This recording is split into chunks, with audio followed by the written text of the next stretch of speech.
السلام عليكم ورحمة الله وبركاته. ازيكم يا حبايبي؟ عاملين ايه؟ يا رب تكونوا بخير وتكونوا بأتم صحة وأحسن حال. يلا كده سموا الله وصلوا على الحبيب المصطفى. اللهم صل وسلم وبارك عليك يا حبيبي يا رسول الله. طبعا يا حبايبي شايفين طبعا، رنا ومكة كانوا طالبين مني الأيام اللي فاتت إن أجيب لهم كل واحدة عروسة. كانوا بيتخانقوا، كان بنت جيراننا بتلعب معاهم وكده، فخدوا منها العروسة وراحوا خباها في الدولاب. فقلت لهم حاضر من عينيا، ان شاء الله هجيب لكم كل واحدة عروسة. كانوا فرحانين والفرحة مش سايعاهم.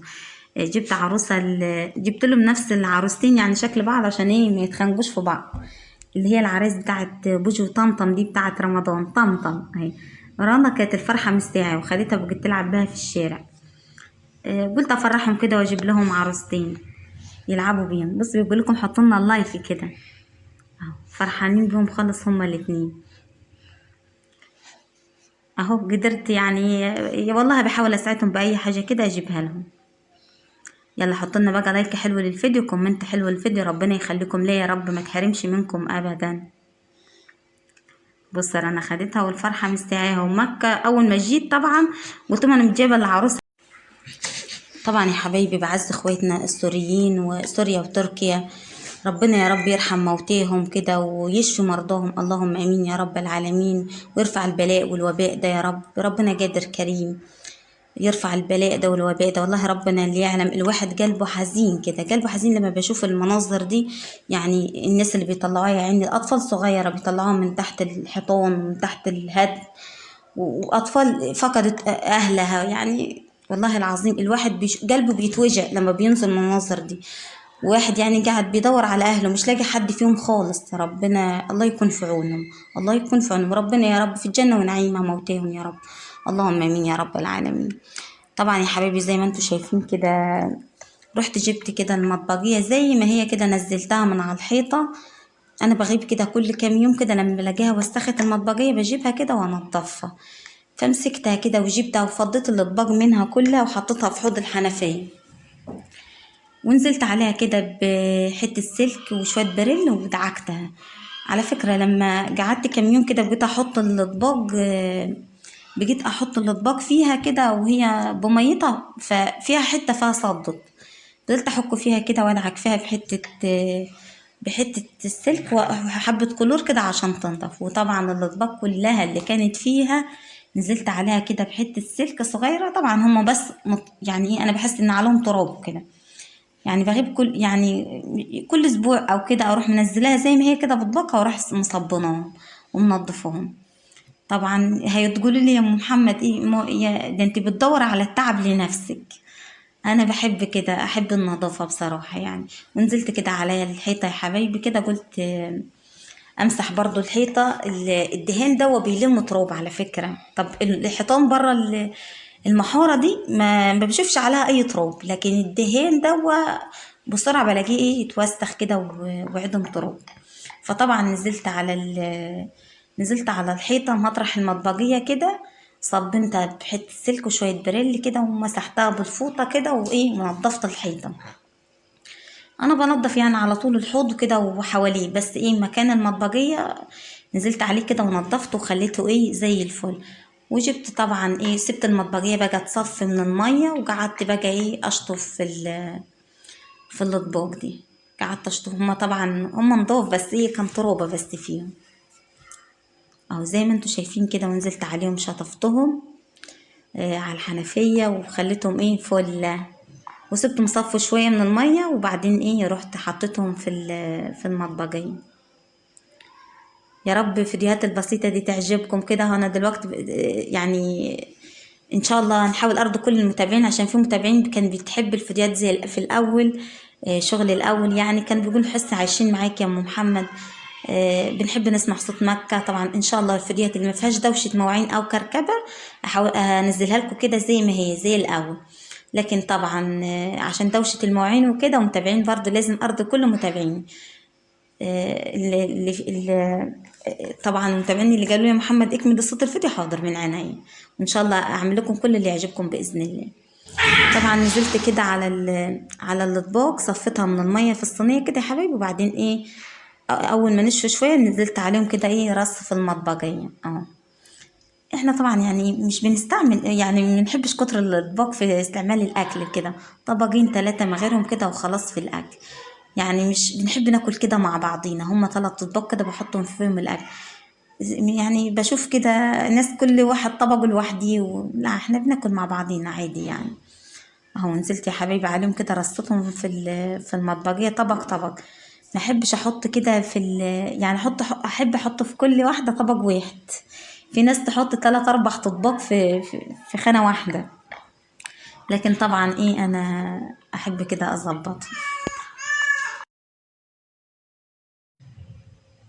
عايزاكم كده يا حبايبي تدعوا لي كتير، بحب دعواتكم اللي بتفرح قلبي، اللي بتيسر اموري، ولكم بالمثل طبعا. ربنا يسعدكم يا رب ويخلي لكم اولادكم وتفرحوا بيهم كده وتشوفوهم احسن الناس، ويرزق كل مشتاق. اللهم امين يا رب العالمين. ويدخل علينا رمضان وعلينا وعليكم وعلى الأمة الإسلامية بالخير والسعادة والفرحة. اللهم أمين يا رب العالمين. ربنا يرفع البلاء والوباء ده. أمين يا رب العالمين. طبعا يا حبايبي قلت كده نعمل غدا بسيط كده. كان عندنا عروستين كده بتنجان يعني وكده كام حباية بطاطس، وقلت ايه اعمل غدا كده بسيط للعيال، غدا شعبي. الاكل الشعبي طبعا بياكل كده وحلو. يعني مش لازم نمشي بيتنا كده على قد اللي فيه، ونعمل كده بالموجود والحمد لله والشكر لله. نعمة يا رب ما تزلش من ايدينا ابدا. طبعا كده جبت كده، رحت قطعتهم كده غسلتهم وعملتهم على الحنفية. وكان عندنا كام بيضة من تحت الفراخ. والله الفراخ اي حاجة في البيت كده خير في البيت، اي حاجة في البيت خير في البيت، وبتلاقي من وراها. يعني بص والله انا يعني مش بشتري لهم يعني اكل كتير طير ولا حاجة.